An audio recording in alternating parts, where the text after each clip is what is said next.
Hallelujah. ऊंची आवाज से बोलो हालेलुया। यूहन्ना 3:31 जो ऊपर से आता है वो सर्वोत्तम है। बाइबल कहती है जब आप प्रार्थनाएं करते हैं तो ऐसी चीजें आसमान आपके लिए खुलता है और सर्वोत्तम जो परमेश्वर की ओर से आपकी लाइफ में आता है। लोगों को पैसा मिल सकता है, फेम मिल सकता है, लेकिन अगर वो ऊपर से नहीं आया तो वो सर्वोत्तम नहीं है। अगर वो ऊपर से नहीं आया उसकी कोई भी गारंटी नहीं है। इसीलिए बहुत से लोग मिलियंस फॉलोअर्स को लेने के बाद भी, एक बड़ी कुर्सी पे पहुंचने के बाद भी, बड़े पॉलिटिकल कैरियर में सफल होने के बाद भी सुसाइड कर लेते हैं, क्योंकि बाइबल कहती है जो ऊपर से नहीं आया वो सर्वोत्तम नहीं है। और बाइबल कहती है जब डैनियल ने प्रार्थना करनी शुरू की और परमेश्वर से मांगना शुरू किया तो वचन कहता है कि पहले ही दिन जब उसने प्रार्थना और उपवास के साथ परमेश्वर के सामने दुहाई देनी शुरू की तो बाइबल कहती है परमेश्वर ने उसकी प्रार्थना सुन के उत्तर को भेजा, अपने दूत को भेजा। रास्ते में शैतान उस दूत से लड़ता रहा और जब दूत लड़के शैतान से डैनियल के पास पहुंचा और बताया कि मैं तेरी प्रार्थना का उत्तर देने के लिए आया हूं, जब तुमने पहले ही दिन अपना मन लगाकर प्रार्थना शुरू की थी मुझे उत्तर देने के लिए तुझे भेज दिया गया था। बाइबल कहती है जो ऊपर से आता है वो सर्वोत्तम है, लेकिन ऊपर से जो आएगा वो तभी आएगा जब आप मांगेंगे, क्योंकि वचन कहता है मांगो तो दिया जाएगा। अगर आपने मांगा नहीं तो आपने पाया नहीं। परमेश्वर ने कहा मैं अपने बच्चों के मांगने से पहले जानता हूं कि उन्हें किन चीजों की आवश्यकता है, लेकिन मैं उन्हें तभी देता हूं जब वो मांगते हैं, क्योंकि वचन कहता है मांगो तो दिया जाएगा। हालेलुया।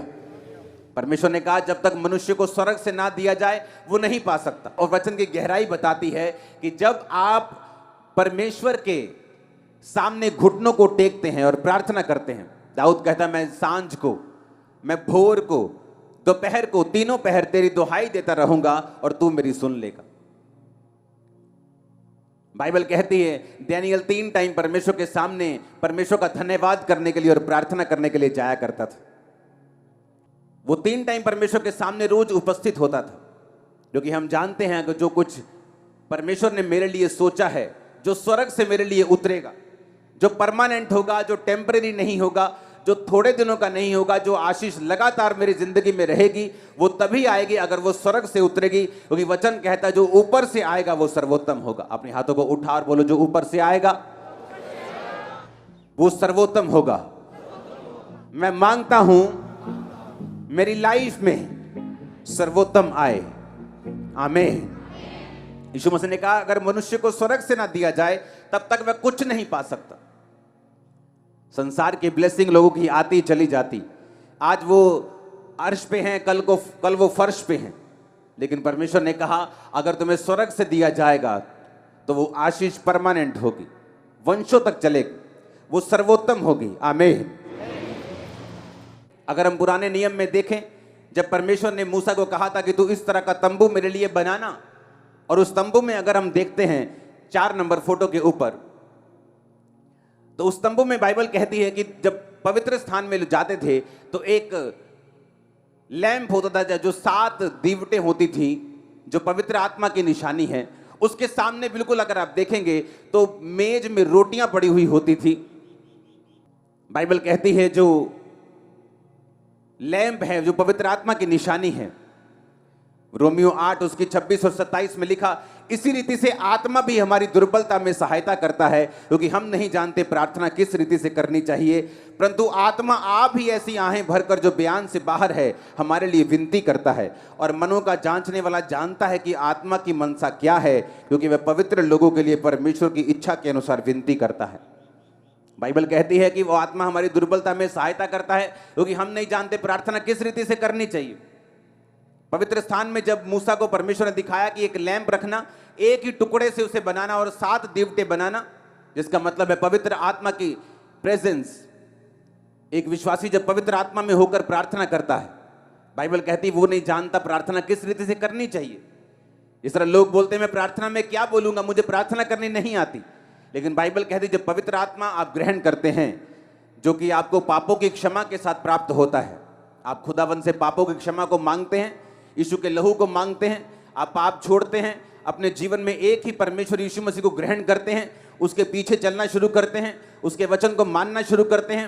बाइबल कहती है पवित्र आत्मा आपके अंदर आता है, परमेश्वर आपको पवित्र आत्मा से भरता है, और जब पवित्र आत्मा से वो आपको भरता है तो बाइबल कहती है जब आप प्रार्थना करना नहीं जानते, क्योंकि मनुष्य जब भी प्रार्थना करेगा बक बक के अलावा कुछ नहीं करेगा। क्योंकि बाइबल कहती है, परमेश्वर ने कहा अन्य जातियों की तरह प्रार्थना में बक बक मत करो, क्योंकि उन्हें लगता है कि जब वो बहुत बोलेंगे, अलग अलग तरह से बोलेंगे तो उनकी सुनी जाएगी। परमेश्वर ने कहा अन्य जातियों की तरह प्रार्थना में बक बक ना करो, पर पवित्र आत्मा जब तुम्हारे अंदर होगा वो तुम्हें प्रार्थना करने को सिखाएगा। हालेलुया। क्योंकि तुम नहीं जानते प्रार्थना किस रीति से करनी चाहिए। आप नहीं जानते आप 365 दिनों के लिए क्यों इकट्ठा हुए। मैं भी नहीं जानता पूरी रीति के साथ, लेकिन मैं जानता हूं ये परमेश्वर ने कहा है, और जैसे ही आप इकट्ठा होना शुरू हुए हैं परमेश्वर ने काम करना शुरू किया है। अब परमेश्वर ने क्यों वो फोटो में दिखाया है कि वो पवित्र आत्मा उस लैंप को उसी जगह क्यों रखा जहां रोटी पड़ी है। ये विश्वासियों के लिए एक मैसेज है। अगर आपकी लाइफ में पवित्र आत्मा नहीं है तो आप नहीं जानते प्रार्थना किस रीति से करनी चाहिए, और अगर आपको पवित्र आत्मा के द्वारा प्रार्थना नहीं करते, आप नहीं पा सकते जो ऊपर से आता है।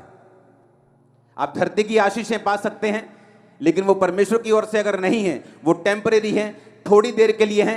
बाइबल कहती है जो सुख यहोवा देता है उसके साथ वो दुख नहीं मिलाता। अगर वो आपको पैसा देगा उसको भोगने की शक्ति भी देगा। अगर आपको वो शरीर देगा वो पैसा भी देगा।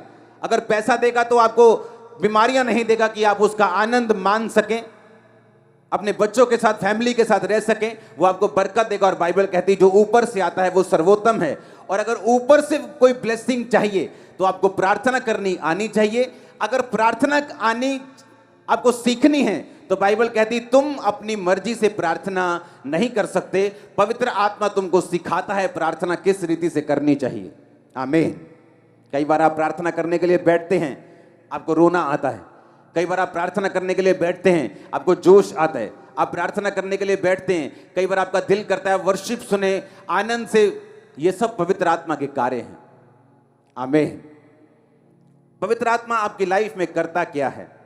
यीशु मसीह ने कहा जब शैतान ने उसे परखा, मत्ती 4 उसकी 3-4, परखने वाले ने जब पास आकर यीशु से कहा यदि तू परमेश्वर का बेटा है तो कह दे ये पत्थर रोटियां बन जाएं।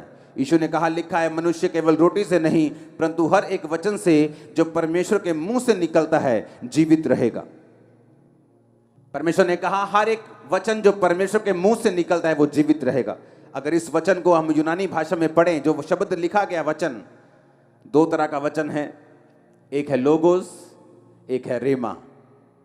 लोगोस यानी जो बाइबल में लिखा हुआ है, लिखा हुआ वचन जिसे लोगोस बोलते हैं, और रेमा वचन जो खास आपके लिए किसी खास परिस्थिति में आपकी जिंदगी के किसी खास टाइम पर परमेश्वर देता है, उसे रेमा वचन कहते हैं। जीसस ने कहा अगर तुम्हें जिंदा रहना है तो तुम्हें परमेश्वर के मुंह से निकला वचन, ये वचन लोगोस की बात नहीं हो रही। जब यूनानी भाषा में इस जगह वचन की ट्रांसलेशन को पढ़ते हैं तो उस जगह लिखा है रेमा, कि तुम अगर जिंदा रहना चाहते हो तो तुम्हें परमेश्वर से रेमा वचन चाहिए। हालेलुया। बाइबल कहती है जब पतरस परमेश्वर के सामने था और परमेश्वर पानी पे चल रहे थे तो पतरस ने ऐसा नहीं कहा कि मैं तेरे पास पानी पे चल के आ रहा हूं, मैं जिस तरह इजराइलियों ने समुद्र 2 भाग करके बीच से चल पड़े थे मैं भी तेरे पास आ रहा हूं। उसने ऐसा नहीं कहा। उसने कहा परमेश्वर अगर तू आज्ञा देगा, अगर तू आज्ञा देगी पानी पे चल के आ तो मैं आऊंगा। उसने रेमा वचन मांगा परमेश्वर से।